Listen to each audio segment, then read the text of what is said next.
Hello and welcome to part 2 of How to Play Magic. In this section I will be talking about combat, turn order, and how to actually play the game with all of those things you learned in part 1. So, let's talk about combat now.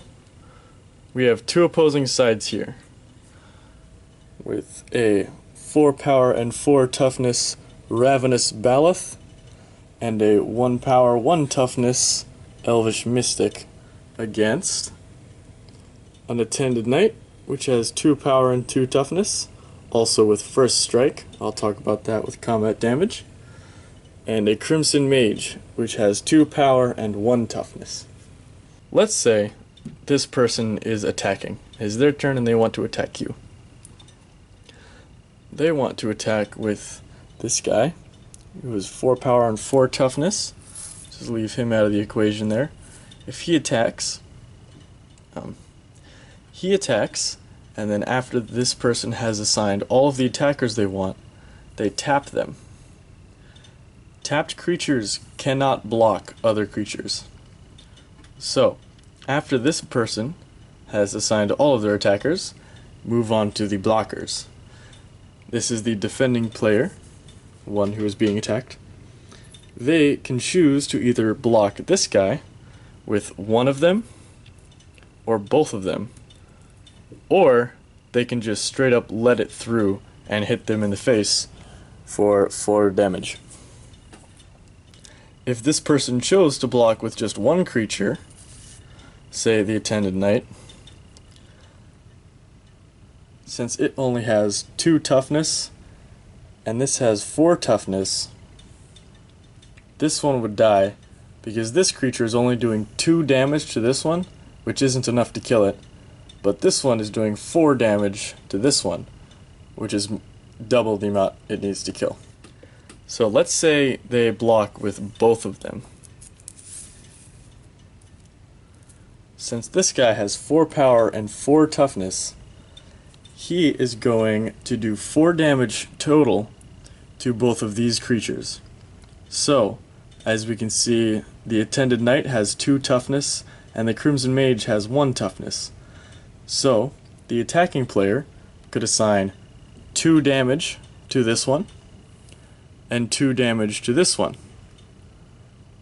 And then all 3 of these creatures would die and go to the graveyard because they were all dealt enough damage to kill them. Let's say these 2 creatures are getting into a fight. This one can be the attacker. It has 2 power and 1 toughness. And this one is going to block with 1 power and 1 toughness. So, since this creature only does 1 damage and only takes 1 damage to kill, it's pretty fragile.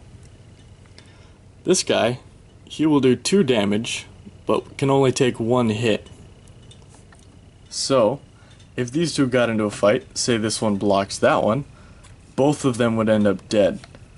Because the way damage works is after all attackers and blockers have been assigned, the damage gets dealt simultaneously. So, both of them would do damage to each other at the exact same time. Alright, now let's start making things a little funky. So, say this person is attacking this person again with his Elvish Mystic, and he decides to block with his Crimson Mage, the 2/1. Normally both of them would die, but the green player is going to cast Giant Growth on his elf. It gives it plus 3 power and 3 toughness until the end of the turn. So, this Elvish Mystic would get boosted into a 4 power, 4 toughness creature, which is completely enough to kill that Crimson Mage and leave the Elvish Mystic totally fine.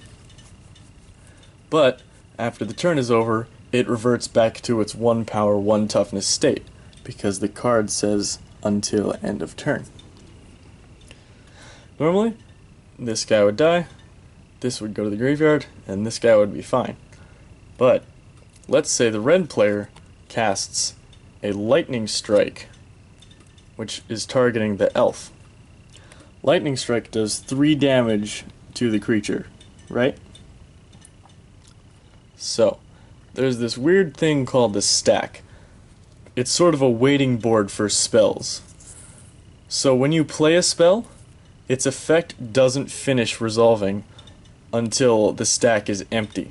So, say this player wanted to cast Giant Growth, it gets put on hold, right? It's sort of floating above the board.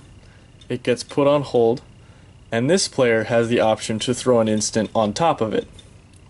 So if he does, this Lightning Strike, 3 damage, will resolve first, which means its effect takes priority over this one. So if this one resolves, this guy gets shocked in the face with 3 damage from a lightning bolt, giant terrifying hand from the sky, holy obliteration, and he would die, right? And the lightning strike would go to the graveyard.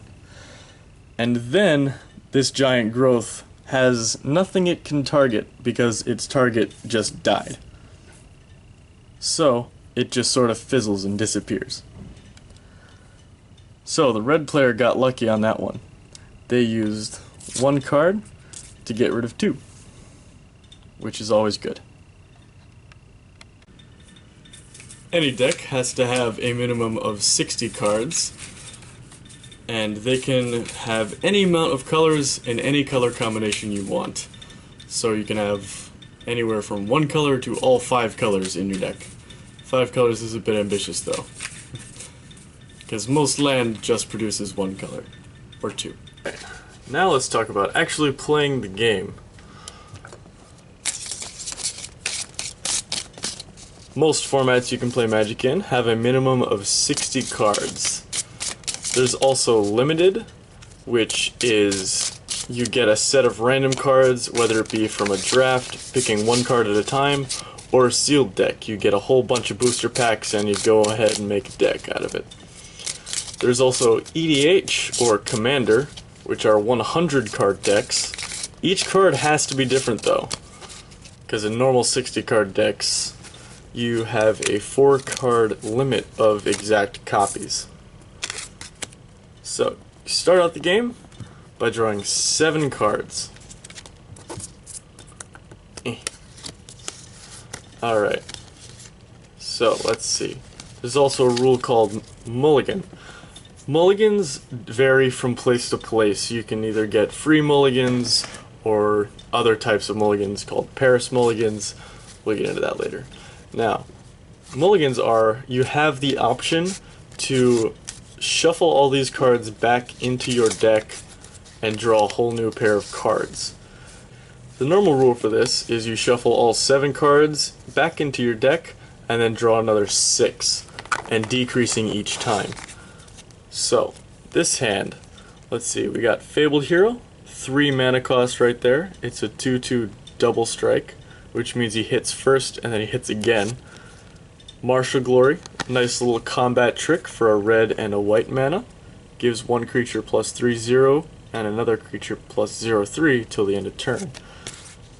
We also have Daring Skyjack, 2 costs to play, 3/1, and he has Battalion. Whenever he and at least 2 other creatures you have attack, he gets a special flying ability. There's also Madcap Skills, another 2 cost red one. It gives the creature plus 3/0 and can't be blocked except by 2 or more creatures. Arena Athlete, another 2 cost guy, 2/1. And whenever you cast a spell that targets him, like an aura boost or a combat trick, target creature an opponent controls can't block that turn. And we have a 1-drop Boros Elite for white mana, 1/1, but whenever it attacks with at least 2 other creatures you control, it gets plus 2/2 and turns into a 3/3. And a mountain. And that's all our land. So, clearly, we would mulligan this hand, right? If you don't, then good luck winning the game. So we're just going to take those cards and shuffle them back into our deck. And redraw.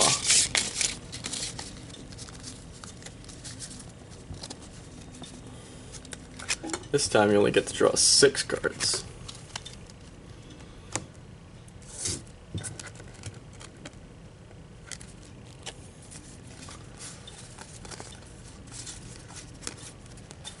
Okay.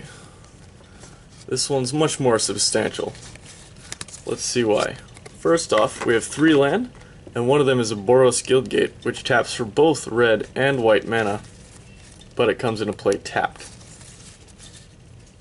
We have Favored Hoplite, which is 1 drop, 1/2. Whenever you cast a spell on him, he doesn't take any damage that turn, and you get to put a 1/1 counter on him, which buffs his toughness and power by 1. A Daring Skyjack, and a Fabled Hero. So, we got a 1-drop, a 2-drop, and a 3-drop. So, we're going to be able to play things every single turn. So, I would keep this hand. So, how the game starts is, if you go first, you don't get to draw a card. But if you go second, you do get to draw a card. So let's say we go first. So, first off, you're allowed to play 1 land per turn. So I play a Plains, which taps for white mana. So now that we have a Plains on the field, we can cast Favored Hoplite, because he has 1 white symbol there. The white symbol means it costs 1 mana to play, and it has to be white.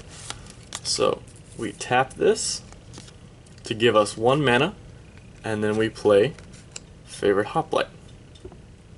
And then creatures come out with Summoning Sickness, which means they can't attack the first turn they're summoned. So after that player's turn, we get to go and then he can attack.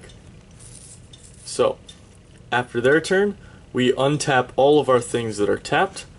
We draw 1 more card. It's another Plains. So, let's play a Mountain. So now we have 2 mana. So we tap both of these and play Daring Skyjack. 1 gray and 1 white.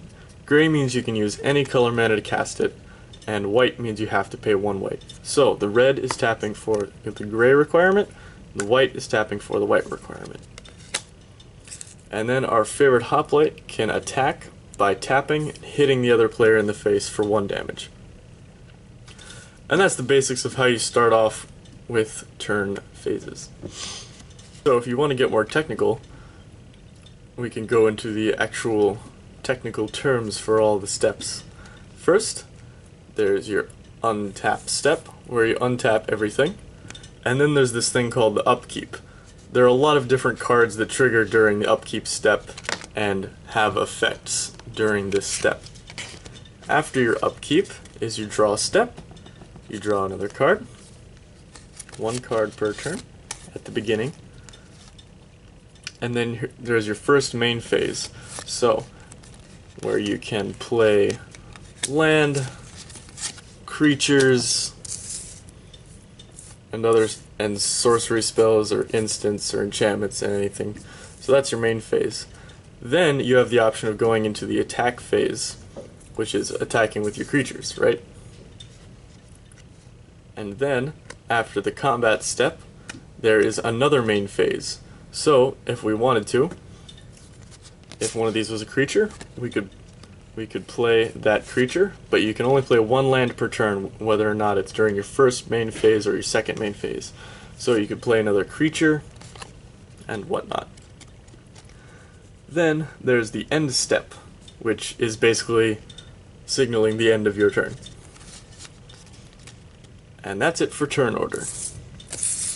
I hope you liked my little introduction to Magic. If you guys would like, I can post more videos, I can go more in depth about strategy, deck building, colors, whatever. So yeah, if you guys like that, let me know, and I can put up more. I think the great thing about Magic is that it's such a creative outlet. You've got trillions of options to choose from, any sort of combination from billions of different cards. So it can turn pretty crazy. And you'd be surprised how much strategy goes into just playing cards and drawing them randomly off your deck. You can play Magic if you really try. All you have to do is try and pick up the cards and